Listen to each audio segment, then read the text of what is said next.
बिस्मिल्लाहिर्रहमानिर्रहीम। अस्सलाम वालेकुम स्टूडेंट्स, मेरा नाम इमरान अहमद है और मैं आपका कंप्यूटर साइंस का टीचर हूँ।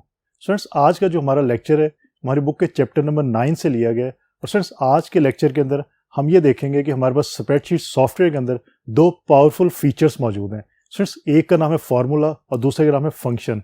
स्टूडेंट्स, आज के लेक्चर में आपको ये मैं बताऊंगा कि हम फार्मूला और फंक्शंस को स्प्रेडशीट सॉफ्टवेयर को यूज़ करते हुए कैसे इस्तेमाल कर सकते हैं। तो स्टूडेंट्स, आइए फिर आज का लेक्चर फॉर्मली स्टार्ट करते हैं। तो स्टूडेंट्स, जैसे मैंने आपको बताया चैप्टर नंबर 9 है हमारा, इसका नाम है स्प्रेडशीट प्रोसेसिंग। और स्टूडेंट्स, आज जो हम देखेंगे वो फार्मूलाज के बारे में देखेंगे। स्टूडेंट्स, फार्मूलाज के बारे में बेसिक्स मैंने आपको प्रीवियस लेक्चर्स के अंदर बताई थी। आज हम डिटेल से इसकी बात करेंगे और कुछ देखेंगे हम फार्मूलाज हमारे पास हम कैसे इसको यूज़ कर सकते हैं जब भी हम स्प्रेडशीट सॉफ्टवेयर को यूज़ करेंगे। स्टूडेंट्स, अगेन ये बात याद रखिएगा, जब मैं स्प्रेडशीट सॉफ्टवेयर की बात करूँ तो माइक्रोसॉफ्ट एक्सेल की बात हो रही होगी। तो आप याद रखिए, अगर आपके कंप्यूटर में माइक्रोसॉफ्ट एक्सेल मौजूद है और कंप्यूटर आपके पास अवेलेबल है तो आप जो वो एक्सेल को ओपन करके और जो चीज़ मैं यहाँ पे आपको बताऊँ आप उसको इम्प्लीमेंट करके खुद से देख सकते हैं। क्योंकि स्टूडेंट, जब तक आप इसको इम्प्लीमेंट नहीं करेंगे, खुद से यूज़ नहीं करेंगे, तब तक आपको ये चीज़ें याद नहीं होंगी, ना इनका कॉन्सेप्ट आपको क्लियर होगा। तो सर, फार्मूलाज बेसिकली होते क्या हैं? These are mathematical expressions that uses number, cell reference और बोथ। स्टूडेंट्स, पहली चीज़ तो ये कि मैथमेटिकल एक्सप्रेशंस होते हैं। सिंपल मैथमेटिक्स के अंदर आप फार्मूला जो यूज़ करते हैं वही फार्मूलाज आप जो वो एक्सेल के अंदर यूज़ कर सकते हैं। When we use a formula to create a calculation and we change any of the values referenced by the formula, Excel automatically recalculates results। और स्टूडेंट्स, इसमें ये होता है कि आप एक्सेल के अंदर कोई भी फार्मूला जब इंप्लीमेंट कर देते हैं और उसके बाद स्टूडेंट्स अगर आप वैल्यूज़ को चेंज करते हैं तो एक्सेल ने जो ऑलरेडी कैलकुलेट किया होता है फार्मूले के थ्रू आंसर, उसको वो रिकैलकुलेट भी ऑटोमेटिकली कर लेता है। आपको दोबारा से उस फार्मूले के अंदर वैल्यूज पुट करने की जरूरत नहीं पड़ती। सिर्फ आप जो स्पेसिफिक वैल्यू आपने चेंज किया है उसकी बेस के ऊपर एक्सेल जो है वो रिकैलकुलेट कर लेता है वैल्यूज को।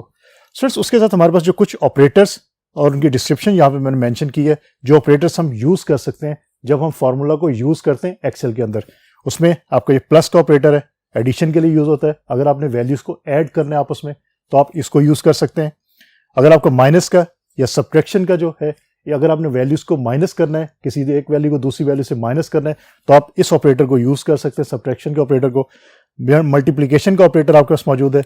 अगर आपने वैल्यूज को मल्टीप्लाई करना है आपस में तो आप इसको यूज करेंगे। अगर आपने वैल्यूज को डिवाइड करना है तो आप डिवीजन का ऑपरेटर यूज करेंगे। अगर आपने किसी वैल्यू की परसेंटेज निकालनी है तो ये परसेंटेज का ऑपरेटर आप यूज कर सकते हैं। और अगर आपने किसी वैल्यू की एक्सपोनेंशियल वैल्यू देखनी है तो आप ये साइन जो है वो यूज करेंगे। तो स्टूडेंट्स, ये तमाम ऑपरेटर्स आपके एक्सेल के अंदर फार्मूला जब आप यूज करते हैं तो वहां पे आप इसको यूज कर सकते हैं। अब स्टूडेंट्स, आगे चलते हैं नेक्स्ट बोर्ड पे और ये देखते हैं कि फार्मूलाज की कुछ एग्जांपल्स हमारे पास मौजूद है, उनके बारे में बात करते हैं। So let's see. अब स्टूडेंट, हम देखते हैं कि फार्मूला की हमारे पास एग्जांपल। स्टूडेंट्स, अगर आप एग्जांपल देखें पहली, तो राइट इज इक्वल टू 5 + 7 लिखा हुआ है in a cell and press enter. Students, दो चीजें इसमें, एक चीज याद रखिएगा, जब भी आपने फार्मूला लिखना है, फॉर एग्जाम्पल आपने फार्मूला जो किसी सेल के अंदर लिखना है, यहाँ पे मेंशन आप कर सकते हैं, आपने C1 के अंदर जो फार्मूला है वो पुट करना है, तो आपने कर्सर को C1 पे लेके जाएं। वहां पे जाके आप क्या करेंगे, आप इज इक्वल टू का साइन, स्टूडेंट्स ये लाजमी आपने लिखना है, इसके बगैर आपका फार्मूला जो वो रन नहीं हो सकता। इज इक्वल टू का साइन, उसके बाद जो भी वैल्यूज आपने प्लस करनी है वो वैल्यूज लिखेंगे। जिस तरह इस एग्जाम्पल में 5 + 7 है, आप 5 + 7 लिखेंगे और आप एंटर प्रेस करेंगे तो 5 + 7 का जो रिजल्ट आपको 12 है वो स्पेसिफिक आपका जो सेल होगा उसके अंदर आपको शो हो जाएगा। अब स्टूडेंट्स, इसका दूसरा तरीका ये है कि आपका जहां पे कर्सर मौजूद है वो सेल आपका सिलेक्ट होगा, लेकिन हमने लास्ट टाइम ये पढ़ा था कि आपके पास टूल बार्स के अंदर एक फार्मूला बार भी मौजूद होती है। आप फार्मूला वहां पे भी मेंशन कर सकते हैं। अगर आपका कर्सर जहां पे यूज कर रहे हैं, आप कर्सर जहां पे आपका मौजूद है, फॉर एग्जाम्पल मैं कहता हूँ C1 के ऊपर कर्सर मौजूद है, तो आप फार्मूला बार के अंदर अगर ये फार्मूला लिखेंगे इज इक्वल टू 5 + 7, तो 12 जो आंसर है वो आपका C1 जो सेल होगा उसके अंदर आपको शो हो जाएगा। तो ये दो तरीके हैं, आप अपने फार्मूले को इजीली लिख सकते हैं और फिर उसको एंटर कर सकते हैं। स्टूडेंट्स, इसी तरह आप सब्ट्रैक्शन का जो है वो यूज कर सकते हैं, आप डिवीजन कर सकते हैं, आप मल्टीप्लिकेशन कर सकते हैं और बाकी भी आप जो ऑपरेटर हैं उनके थ्रू जो है वो कैलकुलेशंस कर सकते हैं। स्टूडेंट्स, इसके बाद हम ये देखते हैं कि फंक्शंस क्या होते हैं।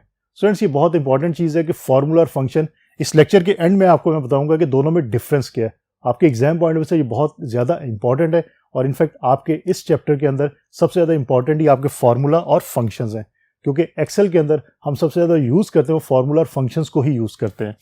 तो स्टूडेंट्स फंक्शंस क्या होते हैं?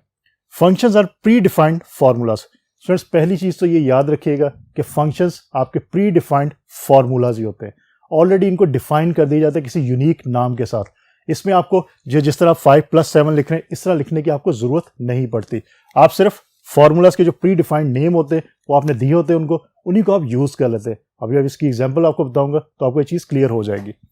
सो functions are predefined formulas that perform calculations by using specific values called arguments in a particular order और स्ट्रक्चर। अब फ्रेंड्स एग्जांपल इसकी लेते हैं, आपको एग्जांपल से इसका कॉन्सेप्ट क्लियर हो जाएगा कि इसका क्या कॉन्सेप्ट है। फ्रेंड्स हमारे पास एक फंक्शन है राउंड का। आपको पता है स्टूडेंट राउंड का मतलब क्या होता है कि आपकी वैल्यू को राउंड ऑफ करना। अगर पॉइंट्स में वैल्यू है तो उसको राउंड ऑफ करके जो नियर राउंड होता है, अगर नेक्स्ट नंबर पे जाना है तो नेक्स्ट नंबर पे राउंड ऑफ कर दिया जाता है, अदरवाइज प्रीवियस नंबर पे राउंड ऑफ कर दिया जाता है। तो स्टूडेंट राउंड का फंक्शन अगर आप किसी भी नंबर के साथ यूज करते हैं तो क्या होगा, वो आपका नंबर जो है वो राउंड हो जाएगा, मीन उसको राउंड वैल्यू जो है वो मेंशन हो जाएगी। Mean round function rounds off a number in a cell A10। अगर A10 के अंदर आपने वैल्यू लिखी है स्टूडेंट्स, मैं कहता हूं फॉर एग्जांपल 5.70, आप उसको राउंड ऑफ करना चाहते हैं तो स्टूडेंट्स राउंड का फंक्शन जब यूज करेंगे तो A10 के अंदर जो 5.70 वैल्यू है वो बेसिकली आपकी 6 जो है वो उसमें कन्वर्ट हो जाएगी कि राउंड ऑफ आपने करने के लिए राउंड का फंक्शन यूज किया है। स्टूडेंट्स यहाँ पे अब आपको कोई स्पेसिफिक फॉर्मूला यूज करना नहीं पड़ा, आपने प्री डिफाइंड जो फॉर्मूला था, प्री डिफाइंड आपके पास जो कीवर्ड मौजूद था, आपने इसको यूज किया और अपनी वैल्यू को राउंड ऑफ कर लिया। दूसरी एग्जांपल स्टूडेंट देखते हैं। अब ये देखते हैं कि हमारे पास अगर फॉर्मूला हो और फंक्शन हो, अगर हमारे पास दोनों चीजों के काम एक ही होता है, सिर्फ फर्क ये है कि functions are predefined formulas, तो बेसिकली हम फिर फार्मूला सिर्फ यूज क्यों नहीं कर लेते या सिर्फ फंक्शंस क्यों नहीं यूज कर लेते, क्यों हम दोनों चीजों को यूज करते हैं। सर सेकंड एग्जांपल है, अगर आपने ऐड करना है A1 through A5, for example आपका जो A1 सेल है और A5 सेल है उनके दरमियान A1, A2, A3, A4 और A5 कोई आपने वैल्यूज मेंशन की हुई है, मीन 3, 4, 5, 6 कोई भी वैल्यूज हो सकती है। अब स्टूडेंट्स आप उनको ऐड करना चाहते हैं, उन आपके जितने भी ये सेल्स हैं इनके दरमियान जो वैल्यूज आपने इनके अंदर मेंशन की हुई है उसको आप ऐड करना चाहते हैं। We would type the formula. अगर आप फॉर्मूला के थ्रू करेंगे तो फॉर्मूला कुछ ये बनेगा आपका, इज इक्वल टू, ये मैंने आपको बताया ये लाजमी आपने लिखना होता है, इसके सेंटेक्स में है, नहीं लिखेंगे तो आपका फॉर्मूला वर्क नहीं करेगा। Is equal to A1 + A2 + A3 + A4 + A5। तो आपके ये 5 जो सेल्स हैं इनमें जो वैल्यूज होंगी वो आपस में प्लस होके आपको रिजल्ट जो है वो शो कर देंगे। सो ये तो फॉर्मूला है आपका। अब देखते हैं कि अगर इसी एडिशन को A1 थ्रू A5 को हमने जो है वो फंक्शन के थ्रू करना हो तो हमें क्या करना पड़ेगा। A shorter way would be to use the sum function। Friends हमारे पास फंक्शन मौजूद है, उसका नाम है सम। सम का मतलब बेसिकली एडिशन ही होता है कि ऐड करना चीजों को, तो सम का फंक्शन हम यूज करेंगे और उसका सिंटैक्स क्या होगा। स्टूडेंट्स फंक्शन के अंदर भी आप इज इक्वल टू का साइन लास्ट में यूज करेंगे, ये सिंटैक्स में मौजूद है, इसके बाद ये फंक्शन काम नहीं करेगा। इज इक्वल टू सम और ब्रैकेट्स के अंदर आप लिखेंगे A1 कॉलम A5। और स्टूडेंट्स आप ये देखें कि ये A1, A2, A3, A4, A5 लिखने में और सम A1 कॉलम A5 लिखने में आपका टाइम जो है वो सेव होगा, आपकी स्पेस भी जो है वो सेव हो रही है। अब आप अंदाजा करें कि अगर आपने A1 से लेके A100 तक जो वैल्यूज है उनको ऐड करना हो तो मेरा ख्याल है कि फॉर्मूले के थ्रू ये प्रैक्टिकली आप कहेंगे ये पॉसिबल नहीं है, मीन उसमें बहुत ज्यादा आपका टाइम लग सकता है, बहुत ज्यादा आपको टाइम जो है वो कंज्यूम करना पड़ेगा। लेकिन अगर आप फंक्शन के थ्रू करेंगे तो सम लिखे आप A1 कॉलम A100, तो इजीली आपका जो काम वो हो जाएगा। अब स्टूडेंट्स दोनों केसेस के अंदर रिजल्ट आपका सेम ही आएगा, सिर्फ यहां पे हम फंक्शन यूज करें और यहां पे हम जो फॉर्मूले को यूज कर रहे हैं। तो स्टूडेंट्स इस तरह आपके जो फंक्शंस हैं वो बेसिकली शॉर्टर वे है कि आप जो भी आपने कैलकुलेशन परफॉर्म करवानी है उसको परफॉर्म करवाने के लिए आपके पास ये शॉर्टर वे होते हैं और ये बेसिकली लॉन्ग वे है। लेकिन अगर बस दो वैल्यूज है, जिस तरह हमने टॉप पे देखा कि 5 + 7 है, तो उसके लिए आपको जो है एज सच सम का फंक्शन यूज करने की जरूरत नहीं है, आप उस इजीली जो ऐड ही कर सकते हैं, 5 + 7 को आप इजीली ऐड कर सकते हैं। या आपके जो दो सेल्स हैं उनमें वैल्यूज को आपने प्लस करना है, मीन A1 + A2 करना है, तो उसके लिए भी आप जो है वो इसी को यूज कर लेंगे तो कोई इशू नहीं होगा। लेकिन अगर उस वैल्यूज ज्यादा है उसको आपने प्लस करना है, माइनस करना है, मल्टीप्लाई करना है, परसेंटेज निकालनी है, कोई और फंक्शन परफॉर्म करना है, तो फिर आपको जो फंक्शंस जो प्री डिफाइंड हमारे पास फॉर्मूलाज मौजूद है, प्री डिफाइंड नेम्स मौजूद है, उनको आपको यूज करना पड़ेगा। तो स्टूडेंट्स यहां से आप अंडरस्टैंड कर सकते हैं कि हम फंक्शंस को क्यों यूज करते हैं और कहां पे हमें फंक्शंस यूज करने चाहिए। एक बार फिर मैं इसको रिपीट करता हूं कि अगर आपके पास वैल्यूज ज्यादा हो जिनके ऊपर आपने कैलकुलेशंस करवानी हो, तो तब आपको जो फंक्शंस यूज करने पड़ते हैं, फिर आप फॉर्मूला यूज नहीं करते। सो सब उसके बाद देखते हैं कि स्ट्रक्चर ऑफ ए फंक्शन होता क्या है। Structure of a function begins with an equal sign, जो यहाँ पे मेंशन है इक्वल साइन। स्टूडेंट्स उसके बाद followed by the function name, ये फंक्शन नेम आ गया। उसके बाद एन ओपनिंग पैरेंथेसिस, ये पैरेंथेसिस है। उसके बाद सेल नेम है, उसके बाद कॉलम है और फिर आपका सेल नेम है और उसके बाद आपकी जो क्लोजिंग पैरेंथेसिस है। तो स्टूडेंट्स ये बेसिकली आपका जो फंक्शन का स्ट्रक्चर होता है। आपको अगर ये लाइन याद है, ये लाइन आपके ज़हन में है, तो आप यहां से भी इसका स्ट्रक्चर जो है वो मेंशन कर सकते हैं, लिख सकते हैं। Mean is equal to sum का नेम, पैरेंथेसिस जो आपकी स्टार्टिंग है, cell name, column, cell name और फिर क्लोजिंग पैरेंथेसिस। तो स्टूडेंट्स इसके थ्रू आप इजीली अंडरस्टैंड कर सकते हैं कि structure of a function basically होता क्या है। अब स्टूडेंट्स आगे चलते हैं, हम ये देखते हैं कि फंक्शन के अंदर हमारे पास और कौन कौन सी चीजें जो अवेलेबल है। So let's see.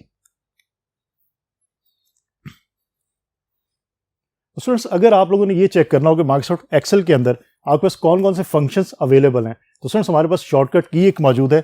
अगर आप चेक करना है, शिफ्ट प्लस F3 अगर आप प्रेस करें, इकट्ठा एक साथ प्रेस करें, तो आपको वो अवेलेबल जो हमारे पास फंक्शंस हैं उनके नाम जो आपको नजर आना शुरू हो जाएंगे, जिसमें सम का फंक्शन भी होगा, एवरेज का फंक्शन हो सकता है, जिसके अंदर आपका जो स्क्वायर रूट का हो सकता है, डेट का हो सकता है फंक्शन, और भी बहुत सारे फंक्शन जो है वो आपको अवेलेबल हो सकते हैं। अब स्टूडेंट्स एक कॉन्सेप्ट इसमें देखते हैं आर्गुमेंट्स का, कि आर्गुमेंट्स बेसिकली क्या होते हैं। Arguments can be numbers, text, logical values such as true or false, error values such as hash, NA, not at all और cell references। तो arguments के अंदर आपके numbers हो सकते हैं, text हो सकते हैं, या कोई और value हो सकती है। So बेसिकली arguments होते हैं कि आप जो parenthesis के अंदर values दे रहे हैं वो इनफैक्ट arguments है जो आप उसको पास कर रहे हैं। तो सिर्फ वो आपके text भी हो सकते हैं, numbers भी हो सकते हैं, कुछ भी वैल्यू हो सकती है।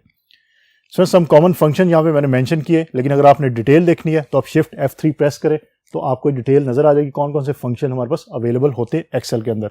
सर यहाँ पे मेंशन है मैक्स का, मीन मैक्सिमम का, कि D1 से D50 तक जो वैल्यूज मेंशन होंगी उससे जो मैक्सिमम वैल्यू होगी वो आपको शो करवा देगा ये मैक्स का फंक्शन। उसके बाद स्क्वायर रूट का, 8n के अंदर जो भी वैल्यू आपने लिखी होगी उसका स्क्वायर रूट आपको जो है वो शो करवा देगा। एवरेज का, कि F1 से F20 तक जो वैल्यूज मेंशन होंगी उन वैल्यूज की एवरेज आपको वो शो करवा देगा। और सम का भी हमने एग्जांपल की भी सम की, कि यहाँ पे सम है B1 से B5 तक जो वैल्यूज होंगी उनका सम आपको कैलकुलेट करके वो शो करवा देगा। अब स्टूडेंट्स मेजर चीज देखते हैं कि फॉर्मूलाज और फंक्शंस के अंदर मेजर जो हमारे डिफरेंसेस क्या क्या हैं। Students exam point of view से वेरी वेरी इंपॉर्टेंट, आपके एग्जाम्स में ये क्वेश्चन आ सकता है कि describe the difference between formulas and functions.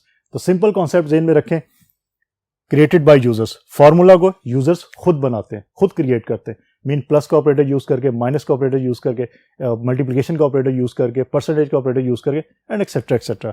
लेकिन फंक्शंस आपके बिल्ट इन प्रोग्राम्स या बिल्ट इन फार्मूलाज होते हैं, वो बिल्ट इन आपके, मीन आपने सिर्फ सम का कीवर्ड यूज करना है और एडिशन खुद ब खुद हो जाएगी। आपको उसमें ऑपरेटर खुद से यूज करने की जरूरत नहीं पड़ती। आप सिर्फ और सिर्फ क्या करते हैं, आप फंक्शन नेम देते हैं और कुछ उसको पैरामीटर पास कर देते हैं या आर्गुमेंट पास कर देते हैं, तो उसकी बेस के ऊपर वो जो भी फंक्शन परफॉर्म करना है वो कर देता है। Second, it has no name, फॉर्मूले के ऐसा कोई नाम नहीं होता, लेकिन आपके जो फंक्शंस हैं उनका कोई यूनिक नाम होगा। आपने एडिशन करनी है तो उसका नाम सम होगा, फंक्शन के केस में एवरेज है तो एवरेज का नाम है, स्क्वायर रूट नेम है, मैक्स नेम है, these are name of functions. लेकिन फॉर्मूले के अंदर आपका ऐसा कोई नेम नहीं होता। Number 3, no parameters is passed to formulas, but in functions certain arguments और parameters are passed to functions। Mean ये पैरामीटर्स या आर्गुमेंट्स आप फंक्शंस के अंदर पास करते हैं, लेकिन फॉर्मूले के अंदर आप कोई पैरामीटर्स या आर्गुमेंट्स पास नहीं करते। उसके बाद last one is they can perform functions as required by the users, they can only perform the predefined functions. Mean इसके अंदर जो यूजर चाहते हैं वो अपनी मर्जी से वो जो ऑपरेटर है उसको यूज कर लेता है और जो है वो फंक्शन परफॉर्म करवा लेता है। लेकिन आपके फंक्शंस के अंदर जो pre defined already functions name मौजूद हैं वही काम आप सिर्फ करवा सकते हैं, आप खुद से यहाँ पे कोई भी ऑपरेटर यूज नहीं कर सकते। मीन एवरेज का अगर फंक्शन आप यूज कर रहे हैं तो उसके अंदर आप जो है वो एडिशन या मल्टीप्लिकेशन का जो ऑपरेटर है उसको यूज नहीं कर सकते। तो ये इसमें मेजर डिफरेंस था। तो स्टूडेंट्स आज का बेसिकली जो हमारा लेक्चर था वो बहुत इंपॉर्टेंट लेक्चर था। उसके अंदर हमने ये देखा कि अगर माइक्रोसॉफ्ट एक्सेल के अंदर हमने फॉर्मूलाज को यूज करना है तो कैसे हम यूज कर सकते हैं। उसके बाद उसकी हमने कुछ एग्जाम्पल देखी।